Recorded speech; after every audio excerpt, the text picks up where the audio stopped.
Wala man akong sinasahog na karning baboy or karning baka pag ako nagluluto ng spaghetti. Pero ang ganitong recipe ay siguradong magugustuhan ninyo. Ganito na talaga ako magluto ng spaghetti since natuto ako magluto at marami naman din ang nasasarapan. At kapag binebenta ko nga ito ay laging sold out. Mag-uumpisa na ako ng pagluluto. Nagsalang na ako ng tubig na paglalagaan ng spaghetti noodles at naglagay na ako ng mantika at ng asin. And after 20 minutes kumukulo na ang tubig, ilalagay ko na ang spaghetti noodles. Ang binili ko nga palang spaghetti ay yung may kasama ng sauce. At yung noodles ay tumitimbang ng 700 grams. At sa part na to ay luto na ang spaghetti noodles. Kailangan al dente lang ang pagkakaluto natin. At hinugasan ko na nga ito para hindi magdikit-dikit. Ang iba naman ay naglalagay ng mantika. Mag-proceed naman tayo sa pagluluto ng sauce. Magigisa na nga ako ng bawang at ng sibuyas.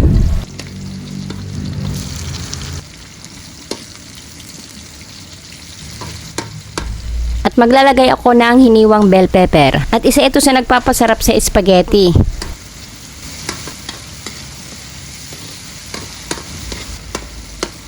At ilalagay ko na ang corned beef. Ito lang yung corned beef na mura lang. Nabili ko lang siya ng 45 pesos, tumitimbang ng 220 grams. At isusunod ko na ang hiniwang hotdog. At ilalagay ko na yung free sauce ng spaghetti. At maglalagay ako ng 1 tablespoon of seasoning granules at 1 tablespoon of black pepper powder.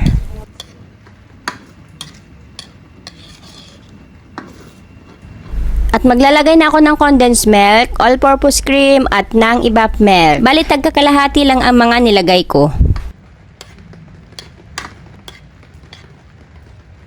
At ang huling ingredients na ilalagay ko ay ang niyad-yad na cheese. Magiging creamy at malasa ang ating spaghetti sauce kapag sa sauce pa lang ay maglalagay na tayo ng cheese.